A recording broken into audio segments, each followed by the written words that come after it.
Hey guys, how's everybody doing? Hopefully you guys are having a fantastic beginning of your weekend today. All right, so welcome to Learn to Write Sci-Fi. I'm Rick Graham, author of the Revelations universe. The whole goal of this video series is to help you become a published author. Now, the last 2 days we've been getting into outlines, protagonist, antagonist, character development or character creation, plot, bunch of really important stuff. Now, I know that those things are going to take you a little bit of time to really hammer out if you're new to writing or if you haven't actually taken a project from beginning to end. So today, to kind of give you guys a little bit of a creative break, we're going to switch things a little bit more to the business side of things. To me, if you write and you have no readers, or if you have no customers, then it's only a hobby. Now, for some of us out there, just writing for fun, writing for personal pleasure, personal enjoyment is what the reward that we're after. For some of us, we're looking to make this into a business. Maybe not all of us will be able to be as big as Star Wars or any of the other huge sci-fi, storylines out there, but some of us would like to make this a living so that we can, because we're really passionate about writing or, creating and telling this awesome, amazing story that's in our imagination, but we have to get paid for it. Right? So, I myself have a business bachelor's degree in business management and with a focus on entrepreneurial skills. I've been trying to start my own businesses, I don't know how many times, a while. Since I was like 16, I've been on and off trying to start different businesses. Entrepreneurship is just in my blood. It really is. And for those of you that it's not, or you're just starting to get into, okay, can I really make writing into a business? I can't promise you customers. Anybody out there on YouTube or on Facebook or on some blog or whatever is out there promising you some kind of get-rich-quick scheme or something where, you write all these books and you're just going to get them published, like Kindle publishing. No. What they were doing, if you don't know, because I started looking into this because I was like, wow, if we could make some money at this, I can write pretty quick. I could write a bunch of, different informational books and stuff, and if I could make a living from it, fantastic, right?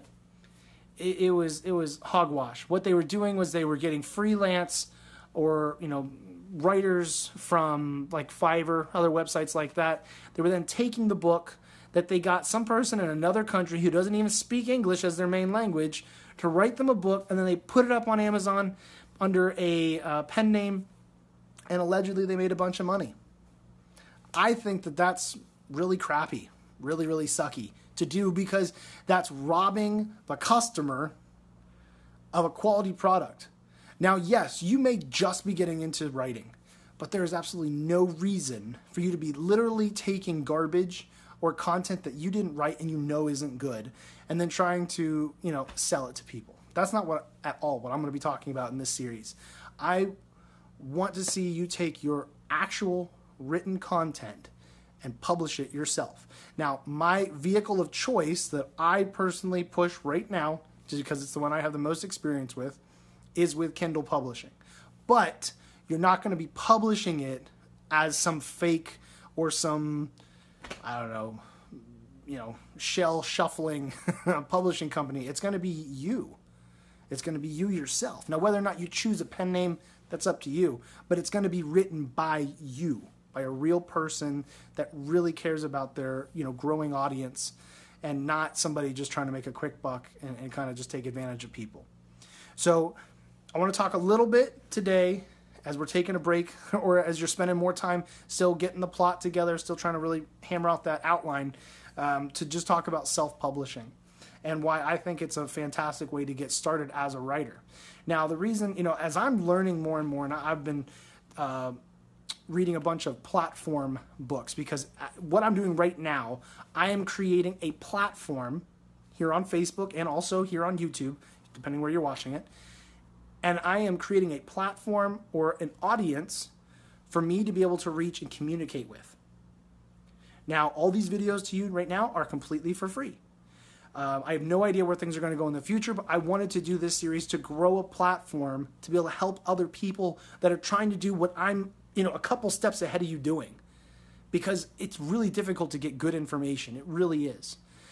So I believe, sorry, based on the platform books that I'm reading, these are from people that are, that used to be a CEO of a big publishing company, or another was somebody who spent a lot of time as a writer.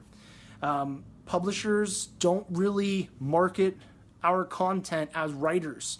Not like I thought. I thought that authors would just write a book. It could be a amazing book, and then they give the rights over to the publisher. Publisher takes it, advertises it, markets it, does all these things, and basically you got paid for the time to write. Apparently, it's not like that. Apparently, what you have to go through is you have to go do a whole bunch of the groundwork yourself.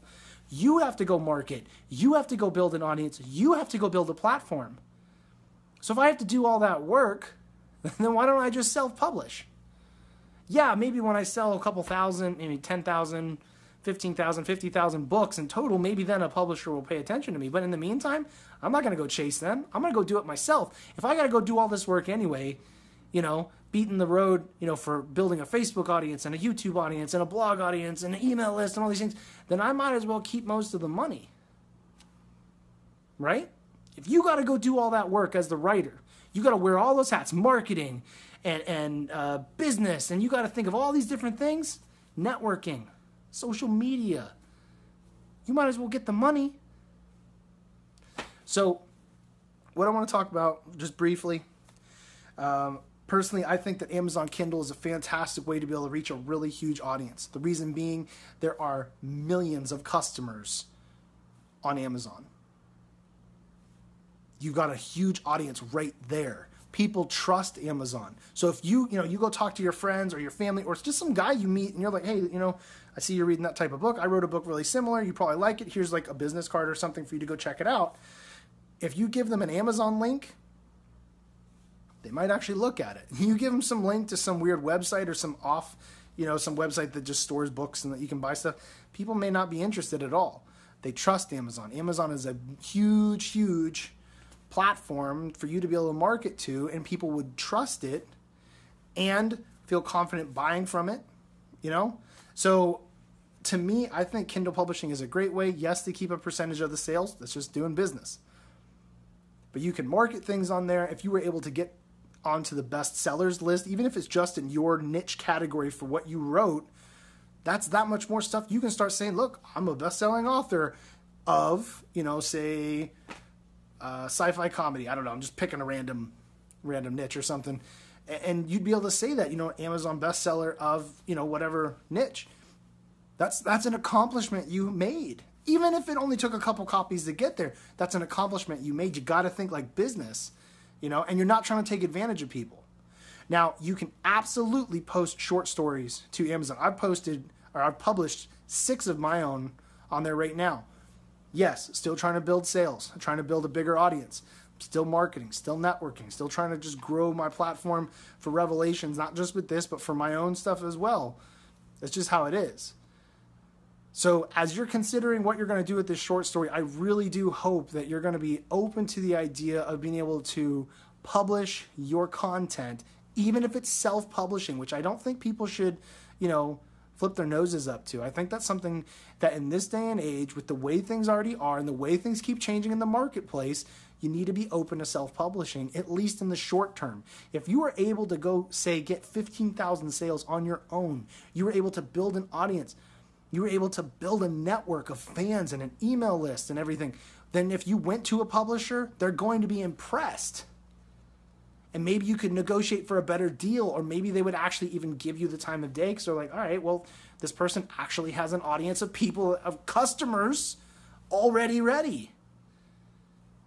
It's just something that I think, as you're doing research on your own, you're just silly not to do it.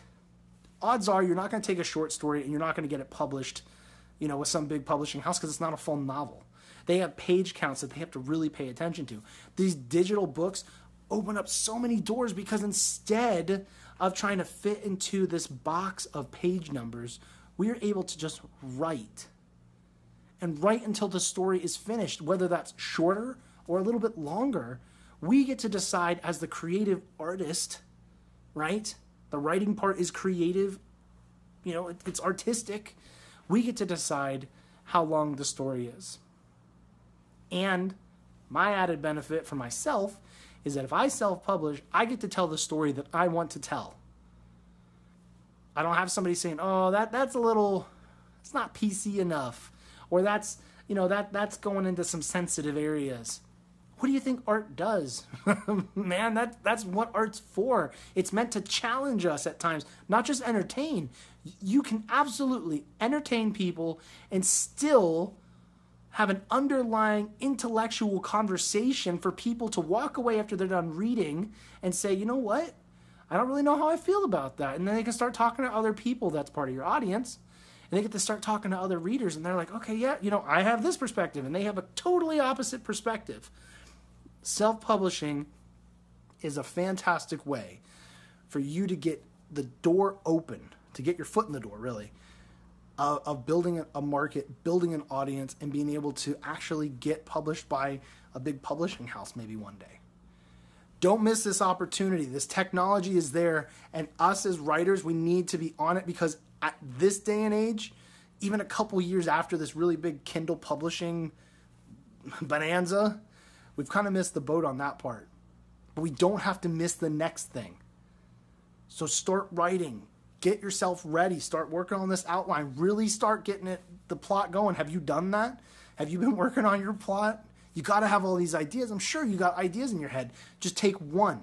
Just take one and start putting some pen to paper or some fingers to a keyboard and start writing the outline. Start developing your main character.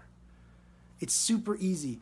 I'm telling you, if you just wrote, let's say if you're writing a 50-page book, short story, 50-page short story, and you wrote 3 pages a day, 3 pages, just 3 pages. I mean, that's what?